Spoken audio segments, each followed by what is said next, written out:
Una nueva experiencia. Vista a la luz de las Sagradas Escrituras en el libro de los Hechos, capítulo 3, al versículo 8. Dice la bendita palabra: quienes también después de haber padecido, se presentó vivo con muchas pruebas indubitables, apareciéndoseles durante 40 días y hablándoles acerca del reino de Dios. Y estando juntos les mandó que no se fueran de Jerusalén, sino que esperasen en la promesa del Padre, la cual dijo: oíste de mí. Porque Juan ciertamente bautizó en agua, mas vosotros seréis bautizados con el Espíritu Santo dentro de no muchos días. Entonces los que se habían reunido le preguntaron, diciendo: Señor, ¿restaurarás el reino de Israel en este tiempo? Y les dijo: no os toca a vosotros saber los tiempos o las sazones que el Padre puso en su sola potestad. Pero recibiréis poder cuando haya venido sobre vosotros el Espíritu Santo, y me seréis testigos en Jerusalén, en toda Judea, en Samaria y hasta lo último de la tierra. Quizás una nueva experiencia al decirles que se quedasen ahí. Ellos esperaban que a lo mejor quizás que alguien les llevara algo. Cristo ministró a los apóstoles durante los 40 días que estuvo en esta tierra. Después de su resurrección, se debe leer Lucas 24:36. ¿Para qué? Mientras ellos aún hablaban de estas cosas, Jesús se puso en medio de ellos y les dijo: paz a vosotros. Le estaba diciendo que él era el príncipe de paz y les deseaba la paz que él tenía, pero no una paz de firmar un documento ni de hacer algarabía por la paz, no, era una paz interior de saber que el Rey de Reyes, el Señor de Señores, el que acababa de estar muerto, ahora está vivo. Les estaba diciendo: paz a vosotros. En conexión con estos versículos, en ambos lugares Cristo instruyó a los apóstoles a que se quedaran en Jerusalén y esperaran la venida del Espíritu. Debían empezar su ministerio en Jerusalén, con la gente de allí. Juan el Bautista anunció este bautismo del Espíritu en Mateo 3:11, donde les dijo: yo a la verdad os bautizo en agua para arrepentimiento, pero el que viene tras mí, cuyo calzado yo no soy digno de llevar, es más poderoso que yo. Él os bautizará en Espíritu Santo y fuego. En Marcos 1:8 lo volvió: yo a la verdad os he bautizado con agua, pero Él os bautizará con Espíritu Santo. En Lucas 3:16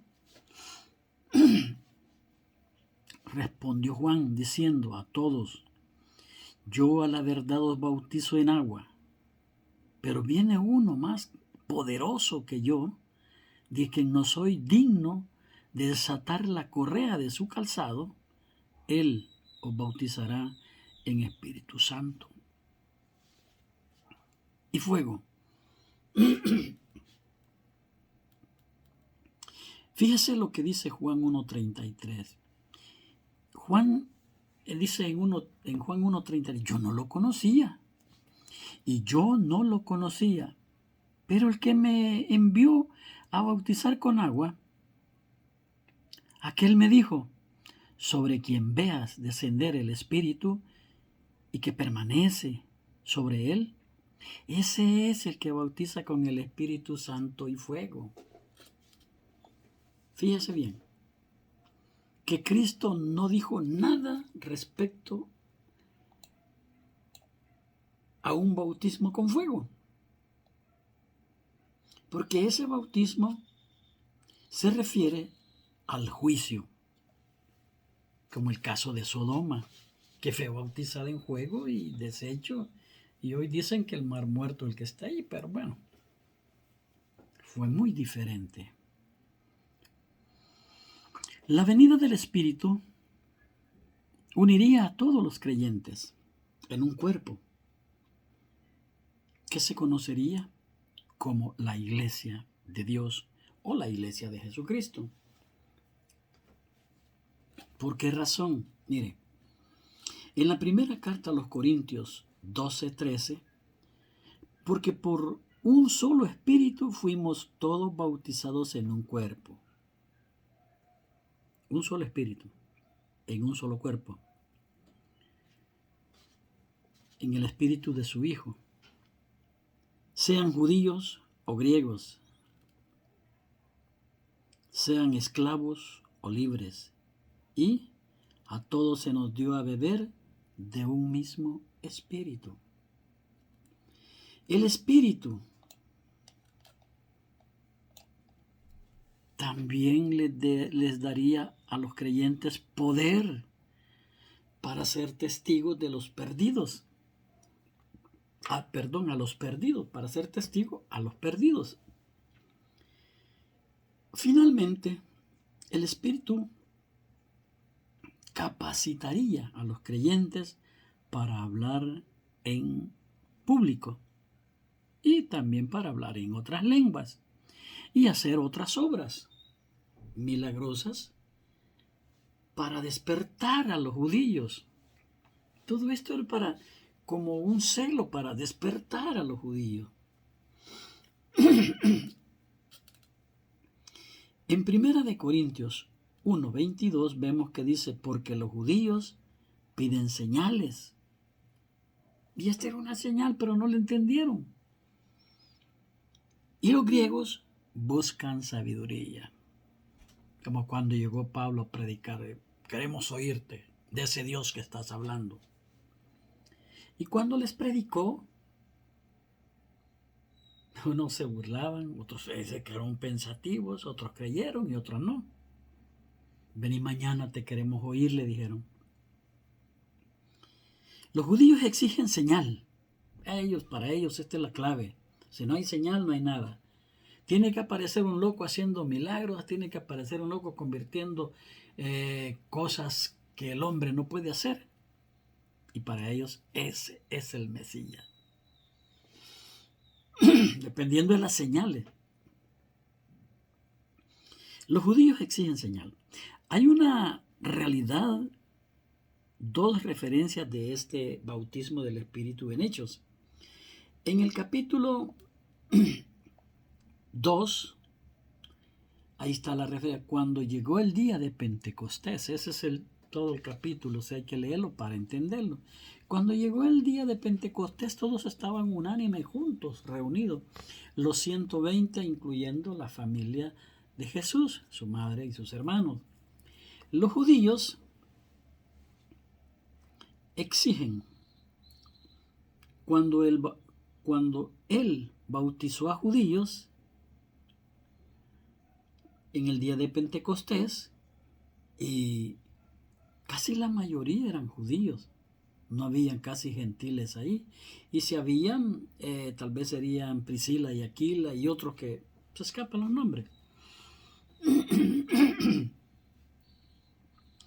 Cuando él bautizó a judíos, y en el capítulo de Hechos 10, cuando dice que había en Cesarea un hombre llamado Cornelio.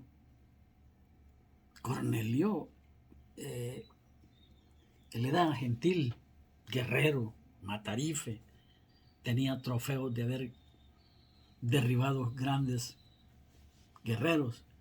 Pero ahora había cambiado, se había transformado. Ahora él oraba, buscaba la comunión con el Dios de Jesús y Jesús le respondió. Dice que había en Cesarea un hombre llamado Cornelio, centurión de la compañía llamada la italiana, piadoso y temeroso de Dios. Son las dos cosas que a Dios le interesa, que seamos temerosos y piadosos. ¿Qué es ser piadoso? Aquel hombre que se dedica a la piedad, a ser un pío, a ser un santo, pues vaya, buscando la santidad a través de Jesucristo, de Dios o del Espíritu Santo. Y este Cornelio, de Hechos 2, cuando él recibió esto, en Hechos 10 y en el 11:16, entonces me acordé de lo dicho por el Señor cuando dijo, Juan ciertamente bautizó en agua, mas vosotros seréis bautizados en Espíritu Santo y fuego, dice en Hechos 11:16. Pedro se fue a acordar allá, después que habían sucedido las cosas. No es que se acordara, sino que el Espíritu le recordó. ¿Te acordás de esto? Que el Señor Jesucristo ya les había hablado. Sí, hombre, dice. Cuando vino sobre creyentes gentiles, le vino la luz al coco también, le alumbró el coquito. Es incorrecto orar por un bautismo del Espíritu Santo. ¿Por qué? Porque es una promesa de Jesucristo, que dice, el que a mí me recibe, recibe al que me envió. ¿Y quién envió a Jesús? Ve a Mateo 1:20 y ahí me encontrará quién lo envió.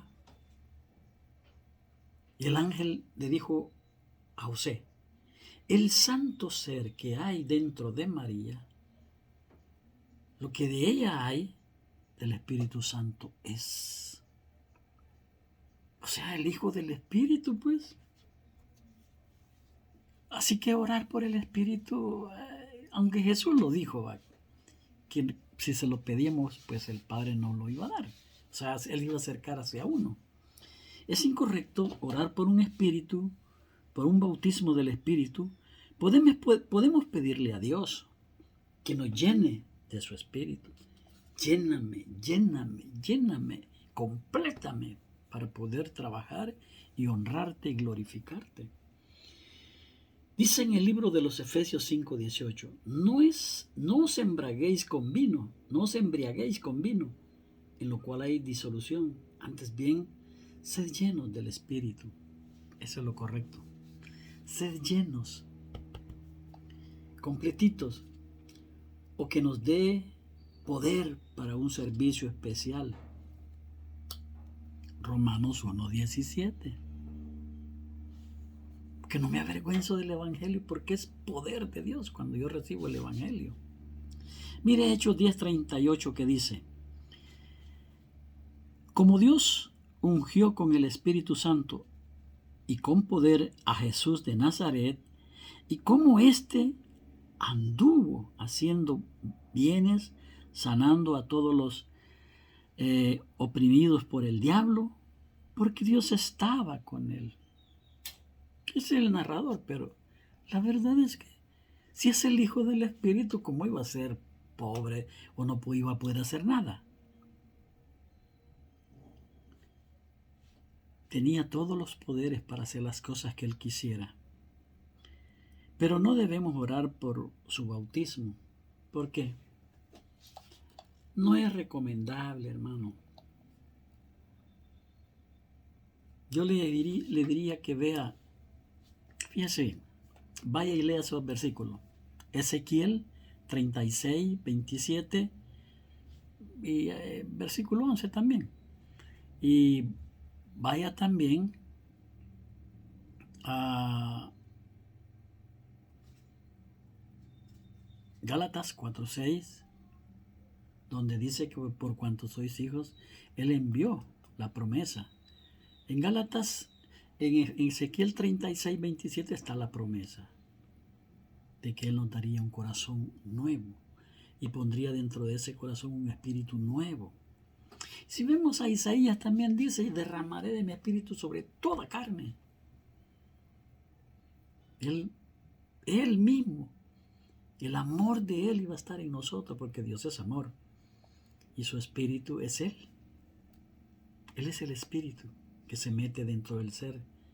Ve a Gálatas 4:6. Por cuanto sois hijos, Dios envió el espíritu de su Hijo a vuestros corazones. ¿Para qué?